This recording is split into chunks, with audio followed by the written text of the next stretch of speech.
dikisahkan memiliki kesaktian yang luar biasa. Bahkan katanya Raden Kian Santang sendiri pun sangat segan dengan.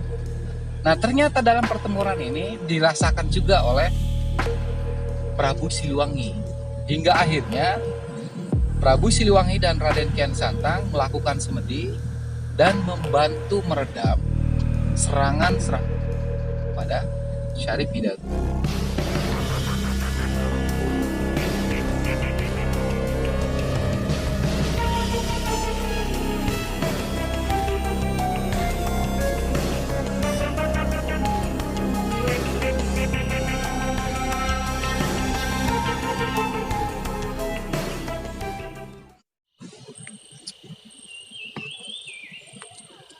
Assalamualaikum warahmatullahi wabarakatuh. Halo, apa kabar teman-teman? Kembali lagi ketemu dengan saya. Kali ini saya akan menyampaikan sepenggal kisah tentang Prabu Pucuk Umun Banten Pesisir atau Wahanten Pesisir. Kisah ini sangat umum sebetulnya di wilayah Banten. Jadi perlu teman-teman ketahui bahwa Pucuk Umun itu bukan nama seseorang. Tetapi Pucuk Umun ini adalah sebuah gelar. Nah, siapa sebetulnya Prabu Pucuk Umun ini? Dan apa penyebab terjadinya pertempuran antara Sultan Hasanuddin atau Pangeran Sabakingkin ini dengan Prabu Pucuk Umun? Jangan kemana-mana dulu, tetap di sini. Dan tolong bagi teman-teman semua bantu subscribe, like, dan komen agar channel ini berkembang lebih baik.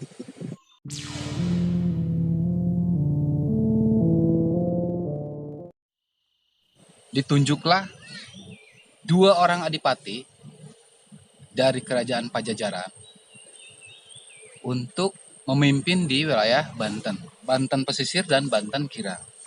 Ditunjuklah sebagai pucuk umunnya, yaitu Adipati Suranggana atau Arya Suranggana.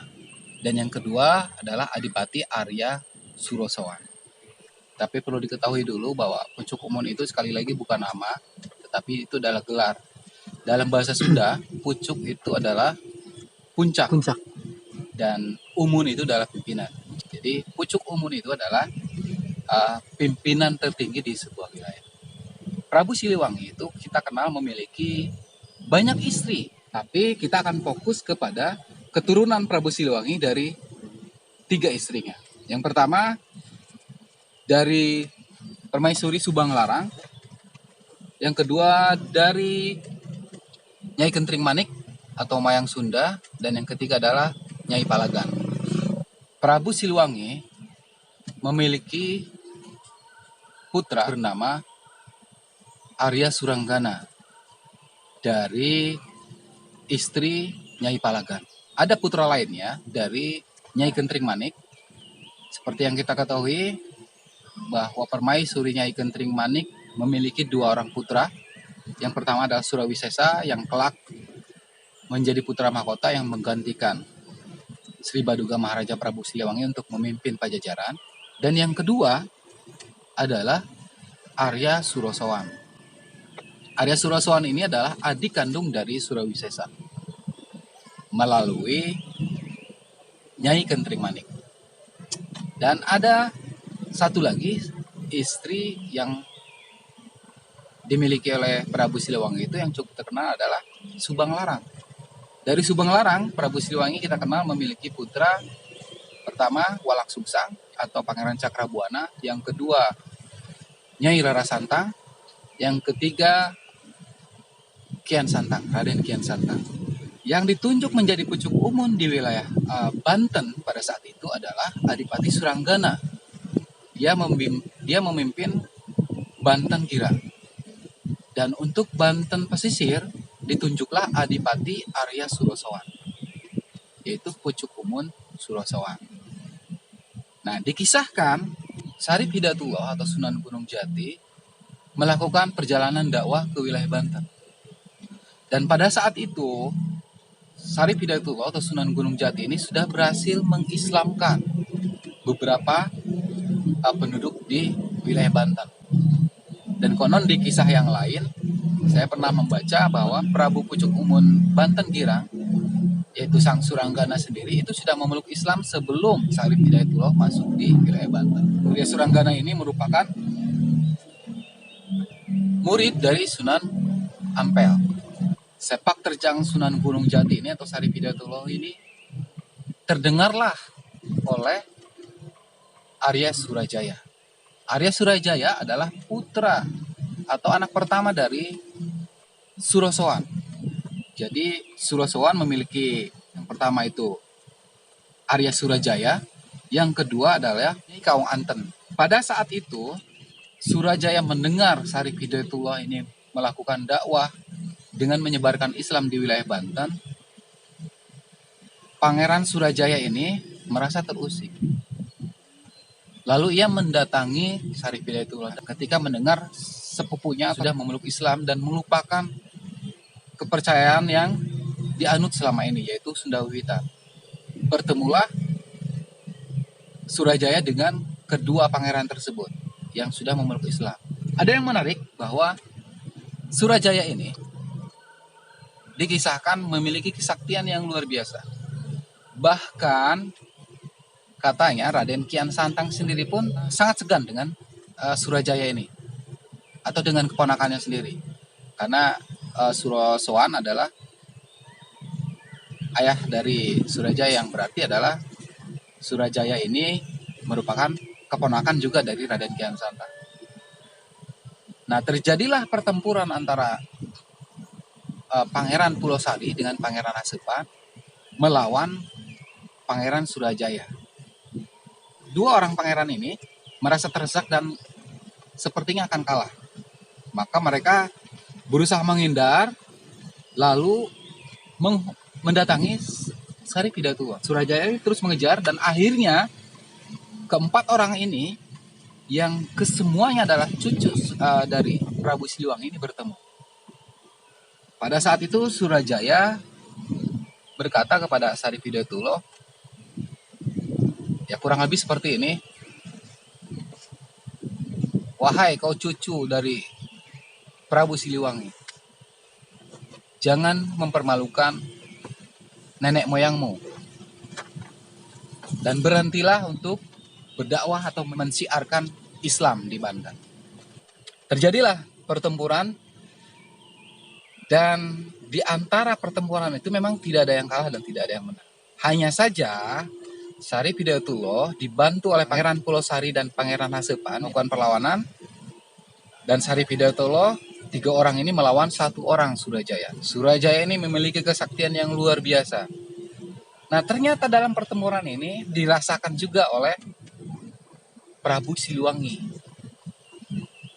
juga dirasakan oleh Raden Kian Santang. Hingga akhirnya Prabu Siliwangi dan Raden Kian Santang melakukan semedi dan membantu meredam serangan-serangan Surajaya kepada Syarif Hidayatullah. Harus diakui juga bahwa pertempuran ini adalah pertempuran saudara, artinya karena semua keempat orang ini adalah cucu-cucu dari Prabu Siliwangi. Setelah merasa Sari Hidayatullah tidak bisa diserang karena dibantu oleh Prabu Siliwangi dan Raden Kian Santang, maka Surajaya memilih untuk mundur. Tapi Syahdan akhirnya ternyata adik dari Surajaya sendiri itu Nyai Kaung Anten pada akhirnya dinikahkan dengan Sari Hidayatullah, dengan Sunan Gunung Jati. Nah, Nyai Kaung Anten ini menikah pada akhirnya dengan Sari Hidayatullah.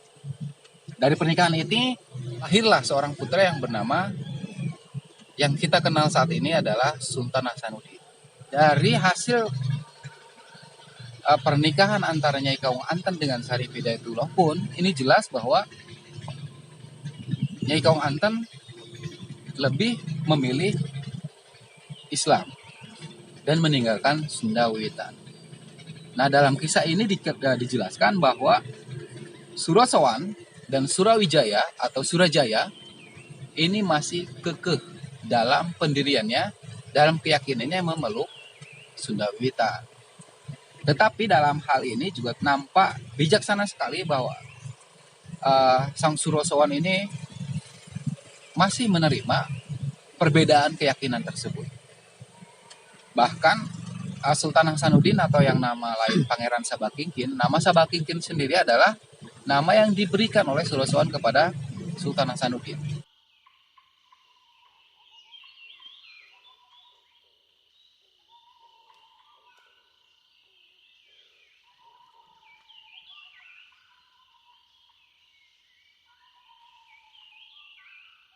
Nah, dipanggillah Sarip Hidayatullah kembali ke Cirebon untuk membantu Cakrabuana di Cirebon, memimpin kerajaan Cirebon.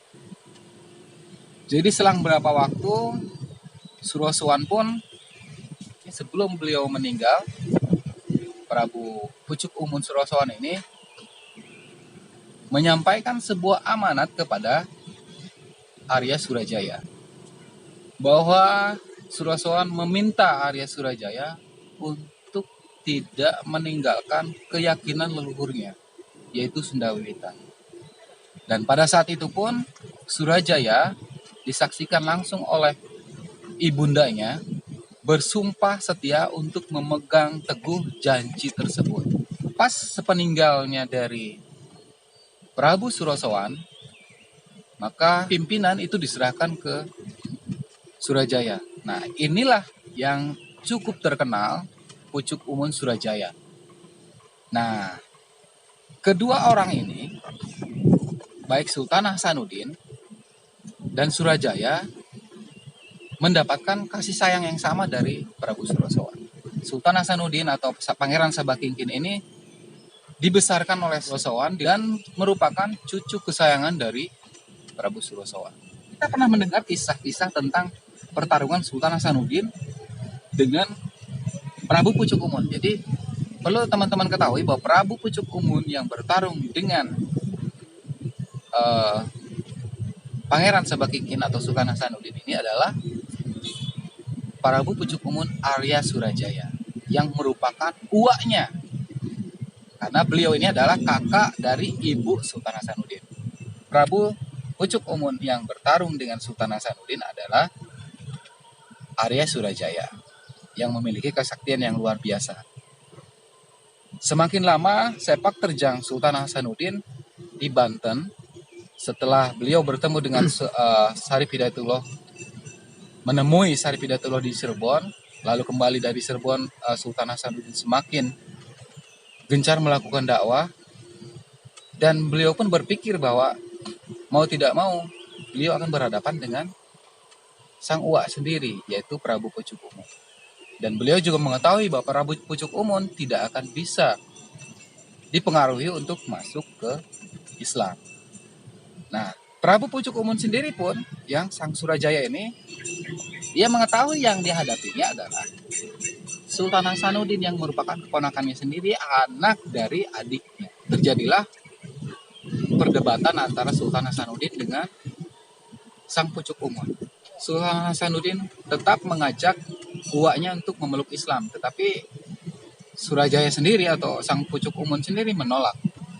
Sehingga akhirnya disepakatilah sabung ayam antara Sultan Hasanuddin dan Pucuk Umun. Teman-teman semua sudah tahu bahwa akhir dari kisah sabung ayam itu dimenangkan oleh Sultan Hasanuddin dan Prabu Pucuk Umun kalah. Nah, ada yang kita harus pahami bahwa perjanjian antara Prabu Pucuk Umun dengan Sultan Hasanuddin pada saat sebelum diadakannya sabung ayam itu, bahwa Surajaya atau sang Surajaya atau Prabu Pucuk Umun ini mengatakan kepada Sultan Hasanuddin, jika dia menang dalam sabung ayam ini, Surajaya meminta Sultan Hasanuddin untuk berhenti berdakwah di Banten. Dan jika Sultan Hasanuddin yang memenangkan pertandingan sabung ayam, maka tampuk kepemimpinan yang menjadi taruhan bagi Prabu Pucuk Umun. Jadi Prabu Pucuk Umun pun mengatakan jika Sultan Hasanuddin menang, maka dia akan menyerahkan kekuasaan Banten pesisir kepada Sultan Hasanuddin. Pada saat itu Surajaya merasa bahwa ia tidak lagi berhak untuk menghalangi Sultan Hasanuddin untuk berdakwah. Prabu Pucuk Umun pun memilih untuk menepi ke wilayah Lebak sekarang atau yang disebut dengan Desa Kanekti.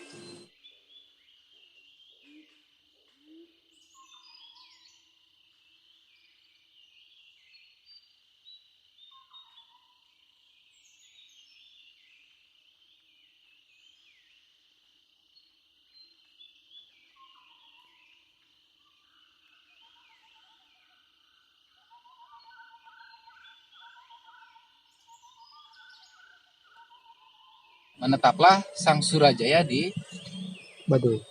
kelompok suku Baduy itu.